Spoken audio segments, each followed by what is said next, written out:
The night the storm rolled over Willow Creek felt like the sky itself was ready to split open. Lightning crawled across the clouds like crackling veins, thunder shuddering through the wet pavement as if the world was trying to shake loose everything people tried so desperately to hold together. Inside the small, dimly lit art studio perched above the quiet town, Son Hale stood frozen, his hands trembling over a half-finished canvas, the rain hammering like tiny fists on the tall windows behind him. He didn't notice the storm.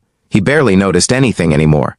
Not since life had cracked open beneath him, swallowing everything he once believed he could keep safe. And that was when she stepped into his life. Elena Carter, the woman who would pull him back from the edge without even knowing she was saving him. If you believe in kindness, healing, and second chances, take a moment to like, comment, share, and subscribe. It truly helps us bring more meaningful stories to you. In those early weeks, Son lived like a ghost, drifting through his own life. After losing his father unexpectedly and watching the family's small contracting business collapse like a house built on soaked cardboard, he felt the weight of responsibility pushing him beneath the surface. He had quit his college art program to help at home, but even that hadn't been enough. His mother had moved in with relatives, the house had been sold, and Son had ended up renting the tiny upstairs room of the old art studio. He hadn't painted in months. Each attempt felt like a lie, a mockery of the dreams he'd once chased. He felt hollow, as if grief had carved out everything warm inside him.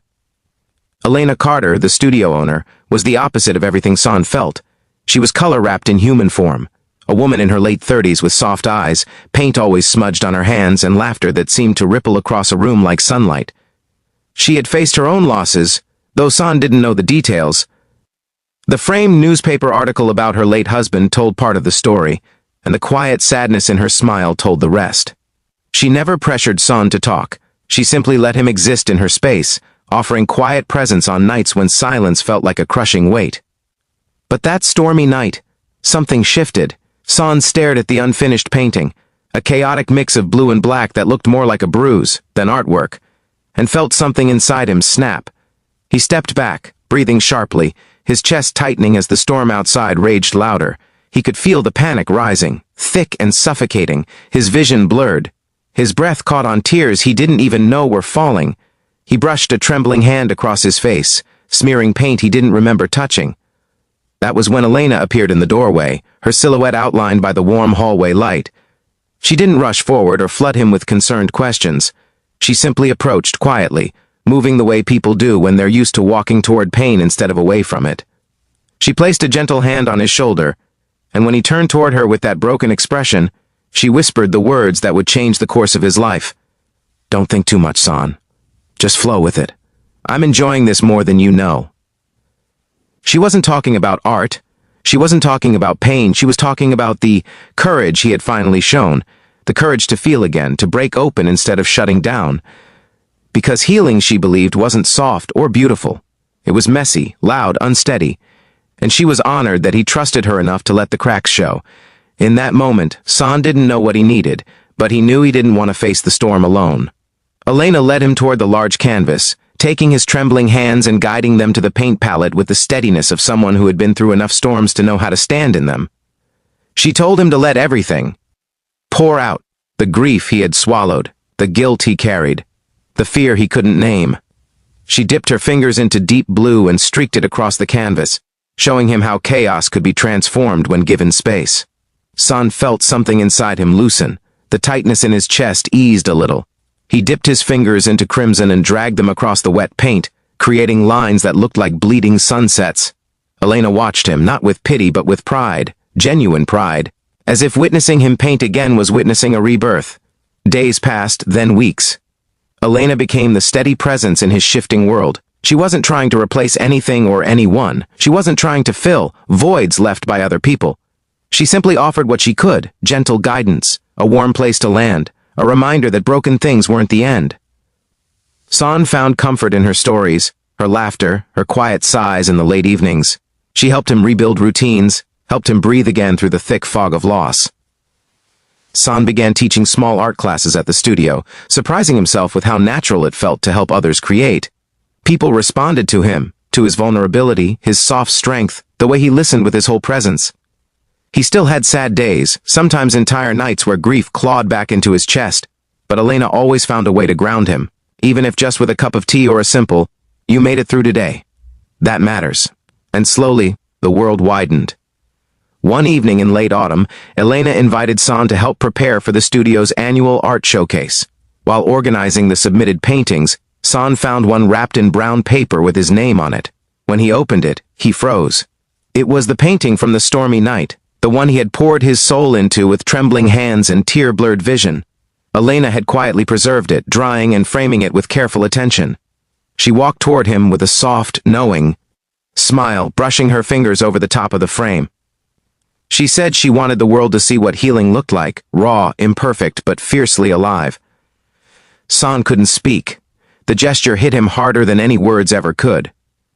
At the showcase, people paused in front of his painting, drawn to the emotion that pulsed off the canvas. Some whispered about the storm imagery, others about the intensity of the colors, but one older man summed it up best. Whoever painted this must have survived something strong.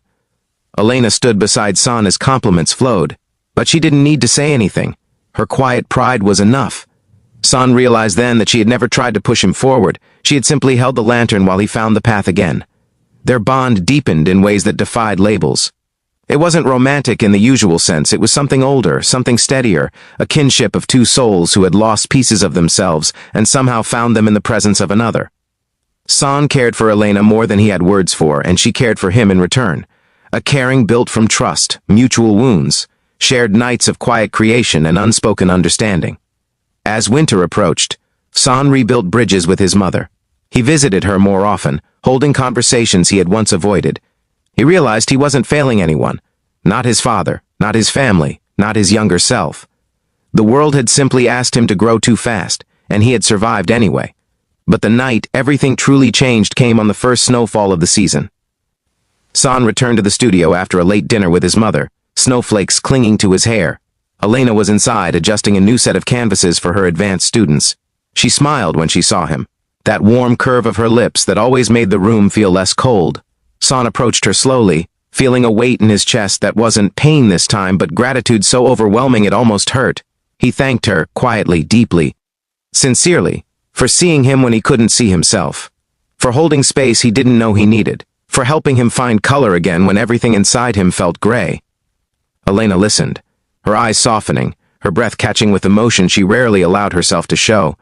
Then she gently touched his cheek and whispered the same words she had said the night she pulled him out of darkness. "Don't think too much, San. Just flow with it. I'm enjoying this more than you know." This time, the words were about life, about rebuilding, rediscovering, reconnecting. They were about trusting the process, embracing the unknown, allowing healing to be messy and beautiful and unfinished. San felt tears rise again, but they weren't tears of grief. They were tears of release, of understanding, of finally being able to breathe without guilt weighting down every exhale. He didn't need to be fixed, he just needed to be seen, and Elena had given him that gift without asking for anything in return. The snow fell heavier outside, the studio lights glowing warm against the winter night. San felt a quiet certainty bloom in his chest. That healing wasn't a single moment, but 100 small choices. And he was finally making the right ones.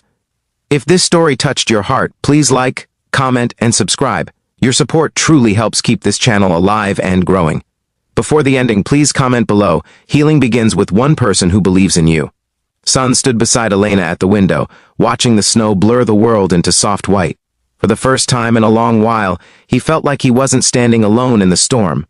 He was standing with someone who understood storms, someone who taught him they didn't last forever, someone who reminded him that broken doesn't mean ruined. It means rebuilding is still possible. And as the snow continued to fall, San realized that life, like art, was never finished, only evolving stroke by stroke, color by color, heart by heart.